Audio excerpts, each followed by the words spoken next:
Patriots owner Robert Kraft told NFL Network's Mike Giardi this: "If Tom wanted to remain a Patriot, we would have a deal." He said Brady believes it was best to turn the page and start a new chapter of his life in football and beyond. So how and why did the winningest player in history, so iconic to one franchise, suddenly get up and leave?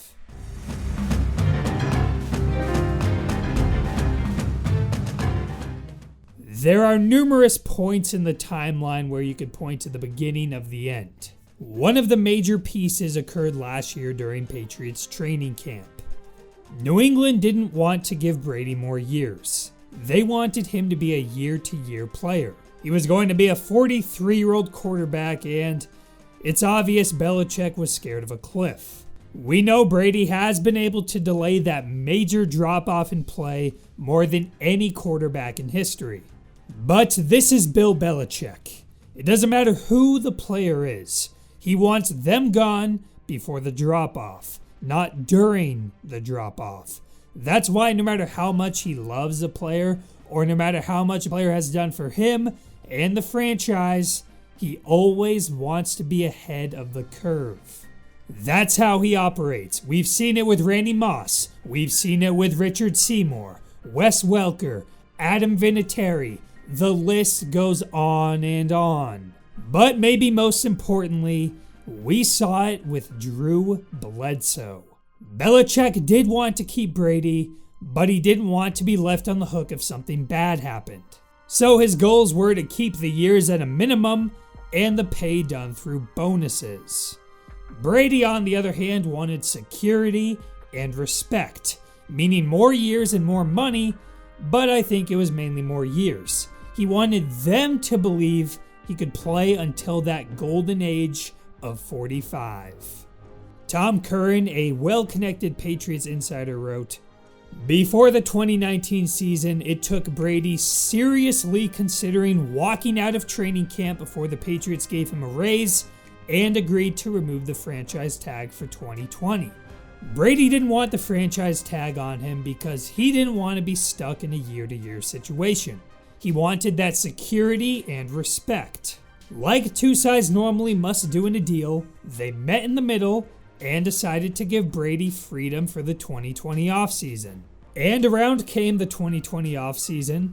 Before legal tampering begun, Belichick had a phone call with Brady. Multiple reports came out saying it didn't go well and that Belichick had basically said their offer from the previous year stood, which meant a one-year bonus-driven deal.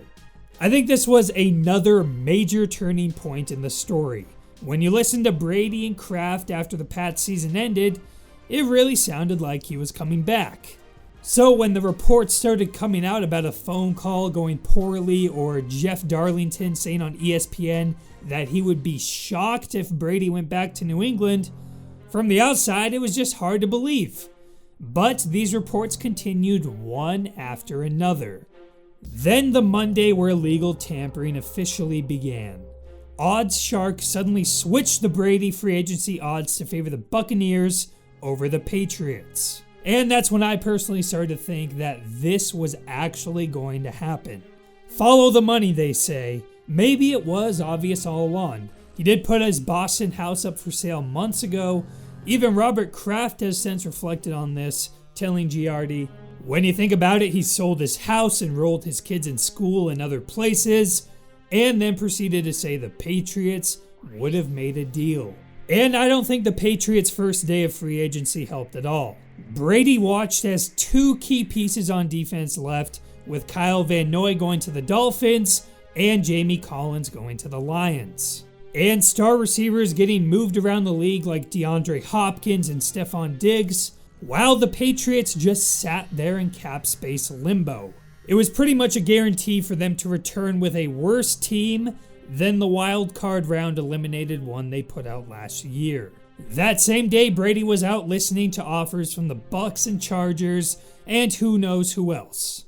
Giardi said, "I'm told Tampa Bay and the LA Chargers showed Tom Brady plenty of love yesterday, both in terms of kissing the rings and making strong financial commitments." Brady is getting exactly what he wanted, and the exact thing the Patriots refused to give him. But obviously, that's not everything. There's so many other factors and reasons that led to this decision.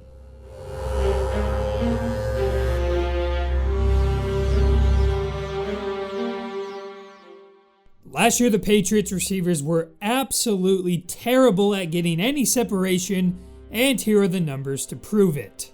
The league average for average separation at the time of the throw last year was 2.997 yards.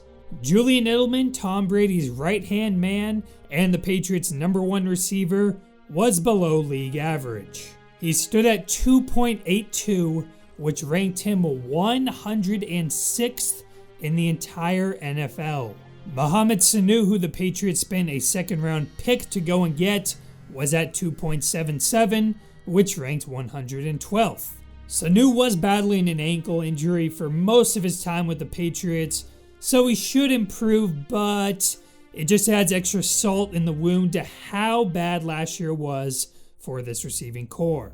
Jacoby Myers, the undrafted rookie who ended up making the team and then getting good playing time after the whole Antonio Brown debacle and other injuries among the wide receivers, he ranked 120th. Philip Dorsett, the veteran player who has never found his footing in the NFL and is now a free agent himself, 121st. And finally, we have N'Keal Harry, the first-round pick who battled injuries, ranked 143rd. Guess what the most shocking piece of all this is? These rankings are of the wide receivers who ran at least 100 routes, and there were only 143 of them. Every single Patriots receiver ranked outside the top 100 of a list of 143 players, and their first-round pick ranked last. So yes, there are numbers to back up Brady's unprecedented frustration that we saw last year. And on top of all that, there was a Gronk-sized hole at tight end for the entire season.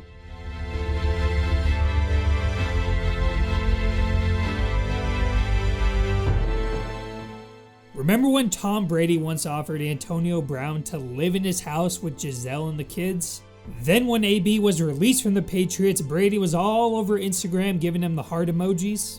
And even after Brown's outburst toward NFL owners and Robert Kraft, Brady was still there liking his posts. It's no wonder why Brady didn't want Brown to leave. The difference in Brown's play versus those receivers falling at the bottom of the league in separation was astounding. NBC Sports Boston said, "The practice performance of Brady when Brown was on the field was almost perfect. There were more than half a dozen plays Brown made that were breathtaking.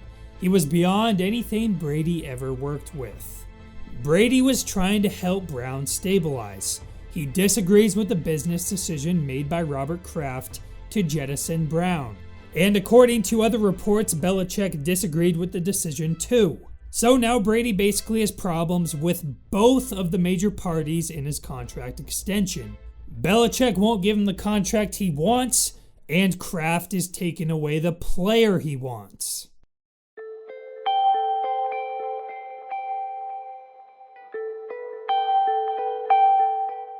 Danny Amendola and Rob Gronkowski, fan favorites and Belichick favorites, clutch performers in multiple amazing Super Bowl runs. But when Amendola decided to leave the Patriots, he said he respected Belichick, but it doesn't sound like he enjoyed his time as much as you'd think. He said, "He's an asshole sometimes. There were a lot of things I didn't like about playing for him." I know that quote could be just taken as Belichick being an extremely tough coach, but when Gronk said his goodbye to Amendola, he said, "Be free, be happy," which sounded kind of odd, and when reports came out about Gronk being run down by the Patriot way, it makes that quote even more understandable. Are we reading between the lines a little too much here? Probably, but anyway, let's get back to Brady. There have been numerous reports of Brady growing frustrated with Belichick too. Now, Belichick has said publicly even before this offseason that there was no quarterback he'd rather have than Brady. But if you've watched a Belichick press conference over the years, you'd know he'll go head over heels for a special teams player or maybe a second string defensive tackle, but when it comes to star players, he prefers a lack of words when describing them. And Brady pretty much became the prime example for this throughout his career. And yeah, that would be thin-skinned to be offended by press conferences and old Bill trying to make sure things aren't getting to his star players' heads. But Brady is a four agreements reading spiritual human being. He runs off positivity. So when cold Bill won't compliment you and now refuses to believe in you in terms of a long-term contract, it all seemed to add up to the point where Brady would rather, as Gronk would say, be free. So why did Tom Brady leave the Patriots? Well, it's been a process, years in the making, but this past year was what truly did it. Brady loves winning. The Patriots lost in the wildcard round for the first time in a decade. They couldn't get things going on offense. The receivers and tight ends were terrible. If only they had an all-pro receiver or an all-pro tight end. And finally, the Belichick-Brady relationship was bound to snap at some point. It was Brady's father who said in 2015 that it will end badly in New England. So when the contract fell apart and suddenly the team looked even worse than last year, Brady was ready to leave. He was ready for a change from the Patriot way.